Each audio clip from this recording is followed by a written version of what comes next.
So the rumors and stories about you are true. Ah, so you have heard of me. But you've forgotten, or perhaps chose to forget, that I was the one who led the way for you. You and your brothers and sisters. I was the first of our kind to become the best. But no, I wasn't. You soon came into being and took that place. I was too young to even know you. Besides, we never spoke, nor were friends. So how can you say all that? All I know of you is that you kept lonely, but always smiled to everyone. But I guess you never liked that in the inside, were you? The last time I was told about you is that you went to Sodor, and that was it. You became nothing more but a forgotten memory. But Timothy, you do know that I'm the last of my surviving brothers and sisters. I still live because I'm important to people. I was special and had the pride of a tank engine. Something that you once had before. And before you came this evil and twisted freak of misery. A dark side of a near mirror image of my very self. I carry the memories of that fact that my own kind was most likely wiped out and I was the only one to survive. That scarred me for life. I lost everything. The feelings of love that made me and my brothers and sisters had for each other as a family. It was all destroyed. I've hidden all this away, but until now, with you doing all this haunting and terrifying the branch line, and now at last seeing you in person, has brought all of those memories back. That's right. All the memories you want to forget. All the feelings you didn't want to accept. You have to remember me. Let's suffer together. Suffer with me. No, I won't allow you to. My friends told me all about your past. You killed yourself for nothing, all for nothing, and you wasted yourself. The truth of your demise is just that, or was, the fact that you somehow grew tired of yourself and decided to end your life that way. Shut up! Shut up! You don't know anything. You don't even know the real truth. That was not everything. That wasn't the end. Don't you think you know what happened? Just because you heard about my haunted past, Thomas. You don't know my suffering. You don't know sorrow. You don't know the faces that trembled in fear, even though they were innocent lies that meant cruel end to their lives. The terrifying pleading from my driver, telling me not to go over the cliff. The passengers who went with me, the men, the women, and the children, they all died with me. The negative emotions I had boiling up inside me, and my own self forced that suffering into me. All the hate, paining, and sadness, and that suffering. Yet I have to continue to live with it. So yet, how can you say that you think and pretend to feel all those terrible things I did and understand me at all? I can tell you're in pain and in deep suffering, and I want to know the real reasoning of all this, Timothy. What made you go to such tragic lengths to do what you did? None of my brothers or sisters of the E2 class ever did this. Tell me, Timothy, what caused you to kill yourself? Tell me!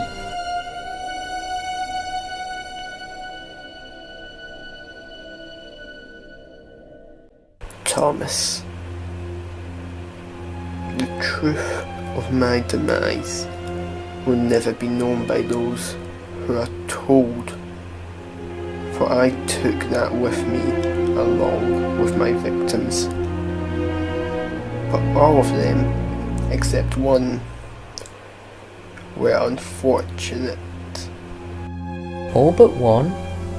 You're saying you had an enemy who hated you?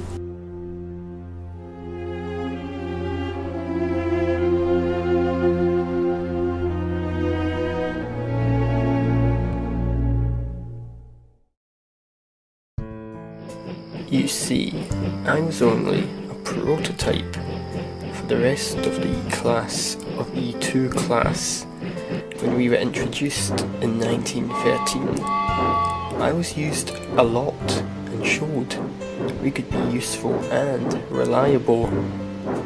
I, on the other hand, was never to have had a service life that you and the others had.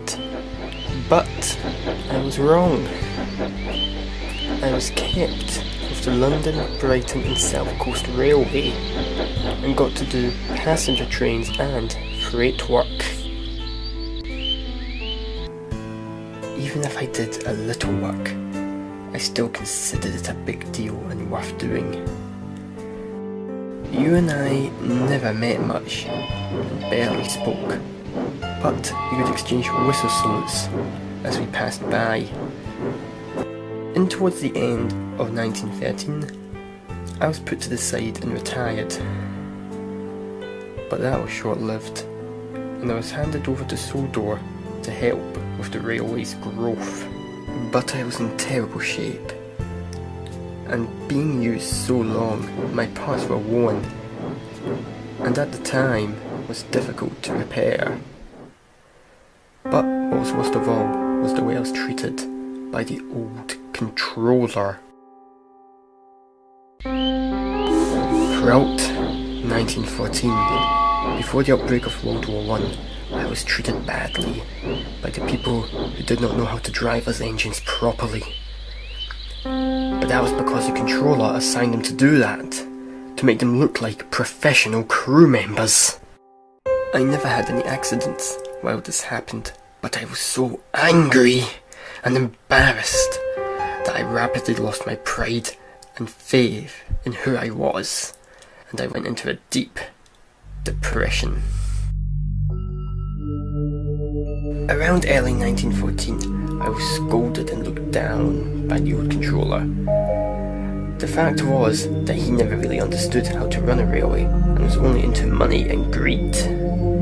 He later told me that after I was to take a night passenger train, I was going to be withdrawn and later sold for scrap, mainly due to my parts being so old and overused a lot, and not getting enough repairs done correctly.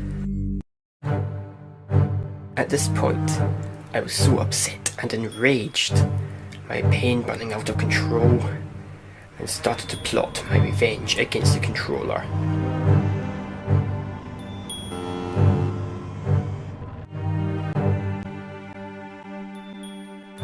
I didn't know it until I left, but he was on board the coaches along with other passengers. Deep down, I knew what I was going to do, and it cost me a heavy price.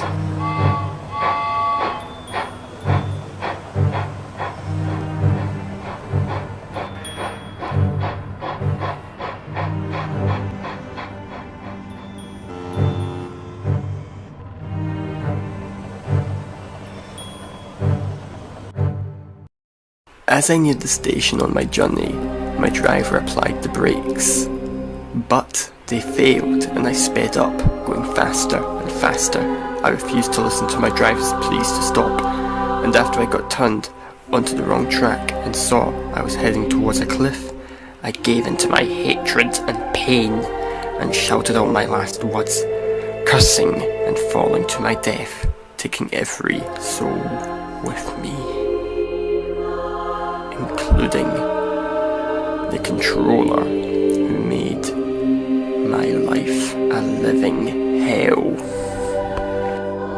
So, that's it. That's the reason why all this has happened ever since. You wanted revenge on the old controller who once used to rule this railway for treating you like the way he did. In the end, you got your revenge, but it cost you your own life. And all those people. I understand it. I understand the pain and rage you had to suffer from, but surely, deep down, you had to regret what you did in shame and remorse. Those other people didn't deserve to die, and neither did your crew. It's time you put all this to an end and move on, Timothy. It's not worth being in this state of evil that you've been in for all these decades.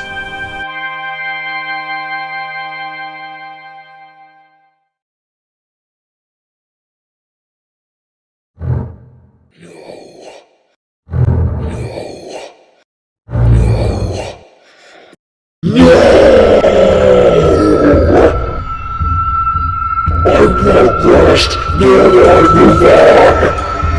Once I'm done with you, I will be sending you and your crew down into eternal damnation with me. Timothy, you're being controlled by that inner demon. Fight it off. Break free. You cannot stop me. I will send you to hell.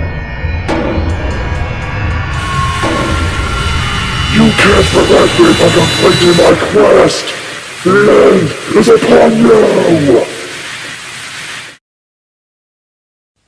What? But how?